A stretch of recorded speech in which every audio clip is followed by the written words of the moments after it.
I speak as a survivor, a survivor in all circumstances, but um, it was a great impact in my life too because I was a contemplator.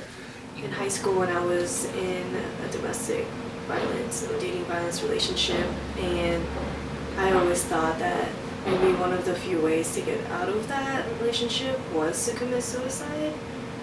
And I didn't. One of the ways I survived was to leave the area where I lived, and I came to Seattle. Asian and Pacific Islander women have the highest suicide rates. 1 out of 6 Asian and Pacific Islander women will attempt a suicide in their lifetime. I think suicide is a common effect of survivors of domestic violence or dating violence and sexual assault, and also human trafficking. When we think about suicide, it's definitely important to think about what has happened for that individual that led them to think about and contemplate suicide, and then what has happened after that to lead them to want to act on it. But I think that a lot of people who have experienced a systematic pattern of abuse over time have also experienced their value and worth being diminished by somebody important in their life, or somebody who has a lot of power over them over time, which can really naturally lead to feelings of hopelessness or not feeling as great about yourself. And for some people, that can lead to contemplating or wanting to commit suicide. I would say many of them go through periods of feeling suicidal. I think it comes from coming to a point where they just have no more hope. 40 to 60% of Asian women report experiencing physical and or sexual violence by an intimate partner during their lifetime. And really affects them in the way that they view themselves, the way that they may or may not love themselves. And then we put our parents, my parents are immigrants, just all these expectations of who we need to be, what our goals are supposed to be. Queer is definitely not one of them. It never occurred to me that there was anything other than being straight. So then, when I was going through that relationship, thinking about my sexuality, it was all really, really difficult. And I still have my journals where I would just talk about, I would write all the time about, how much I just wanted freedom. So I always thought freedom was if I left, because my parents always made me feel like it was my fault that anything was happening to me. So I just didn't think that there was any way I could be saved. If you were put here to be saddened and to be ridiculed and to be laughed at and to be abused, what is the purpose? And those are the kind of things that comes into your mind at that time. So a lot of the people that I've encountered who have thought about suicide are not currently experiencing abuse, but have experienced abuse in the past. And I think it's important for people to understand just the impact that abuse can have across a lifetime, whether that's child sexual abuse that happened decades ago, whether it's a sexual assault that happened once or multiple times, or whether it's a former relationship. And when we look at survivors of sexual assault or dating violence, we know that after they experience whatever they had experienced, that they survived, whether it's sexual assault or abuse from a loved one, a lot of things can happen afterwards that leads them to further isolation. Rape victims reported more nervous breakdowns, more suicidal thoughts, and more suicide attempts. Who do you turn to, and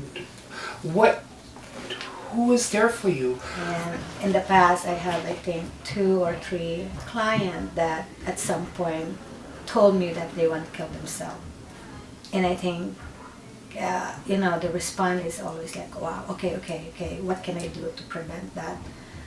So I think it's complicated because a lot of times adults don't take young people seriously, when maybe a young person is experiencing abuse in their relationship. During my time, I didn't have that resources. I didn't even know who to turn. There was nobody even there to tell me that there was such places that you could go to. I would have to say there is not enough resources. There's a lack of resources, and also the system most of the time it doesn't work the way we want it.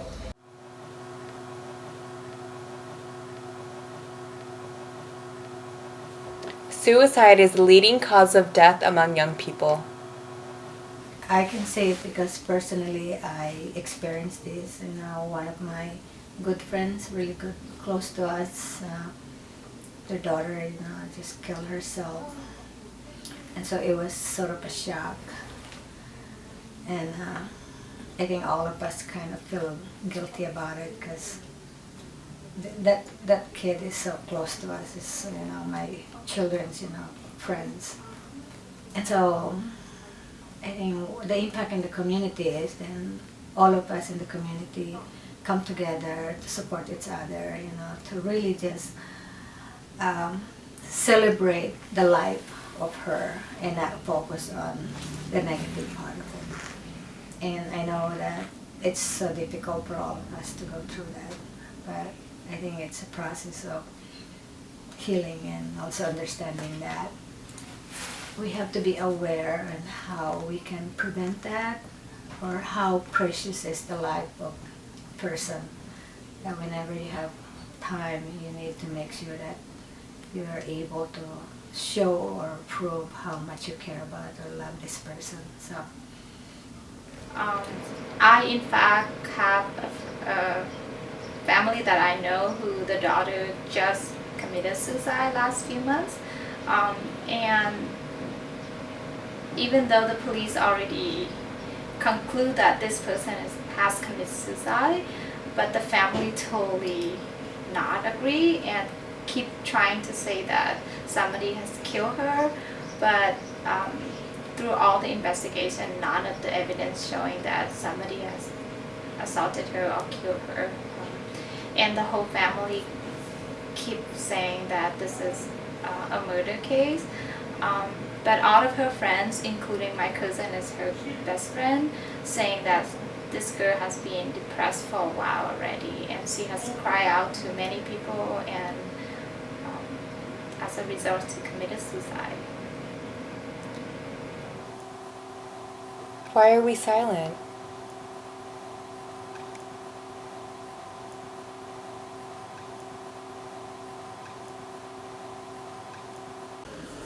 it's probably prevalent more, but I think we don't talk about it. I think a lot of time, and this is just my own perspective, is that anything that negative in our family, we try to hide it. And I think this is one thing that maybe our community doesn't know how to respond to, or doesn't know the resources that is available, or doesn't know how to identify when it's happening. Because maybe they feel shameful of not. For example, if the parents don't want to talk about it, it's because they feel guilt or shame because they don't provide enough support to this child or to their family member. And maybe we never know if that's why it happened, because in our culture of not speaking about taboo things like sex or even dating, right? We never know. Like sometimes I always wonder if the women, the queer folks who have sacrificed their lives were suffering from sexual assault, as well as just living in a world that doesn't, accept them. I think it's complicated because a lot of times communities react, after someone has completed a suicide. So it's usually in those moments where communities take the issue seriously, at least from my experience, from what I've seen.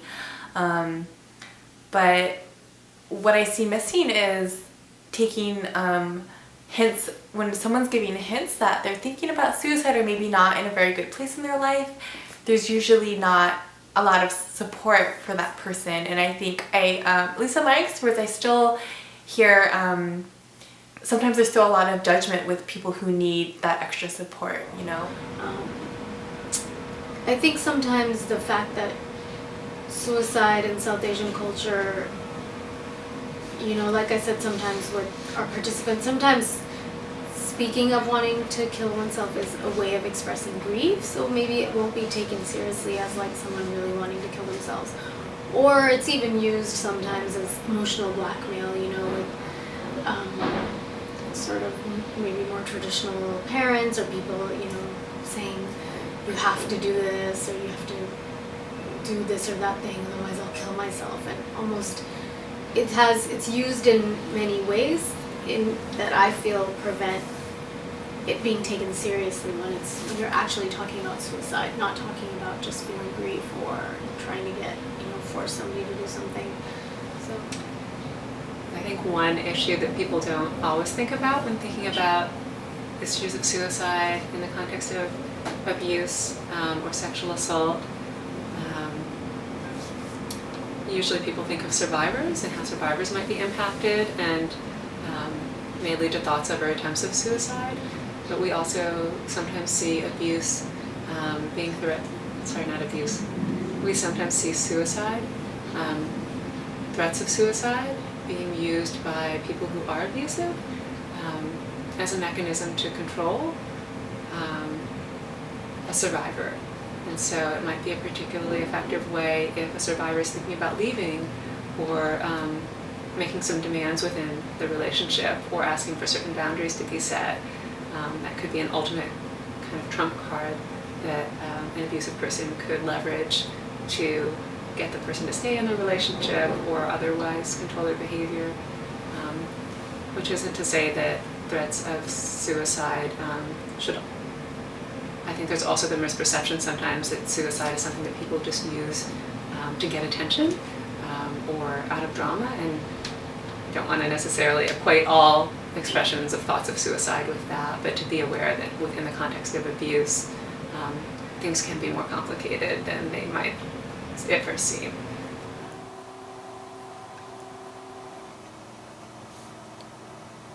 We can make a difference.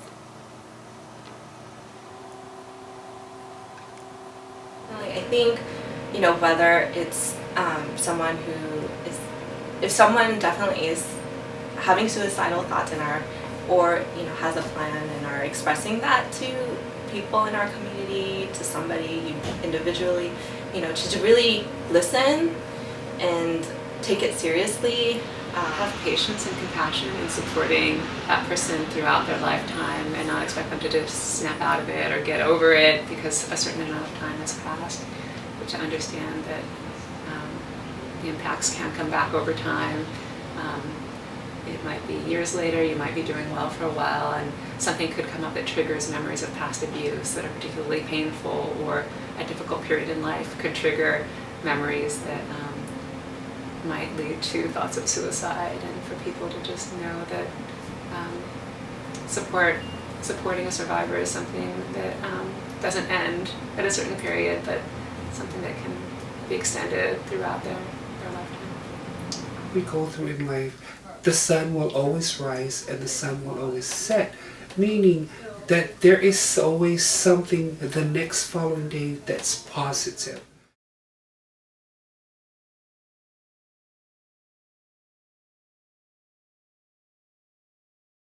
So my name is Emma Katagi, and one of the founding mother of Asian and Pacific Islander Women's Family Safety Center. My name is Chanel Tiare Fido. I work as an advocate outreach.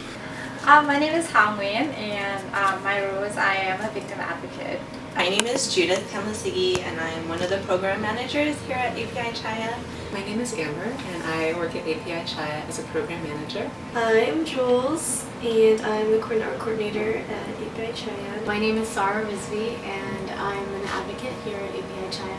I'm Sabrina, and I coordinate the youth program at API Chaya.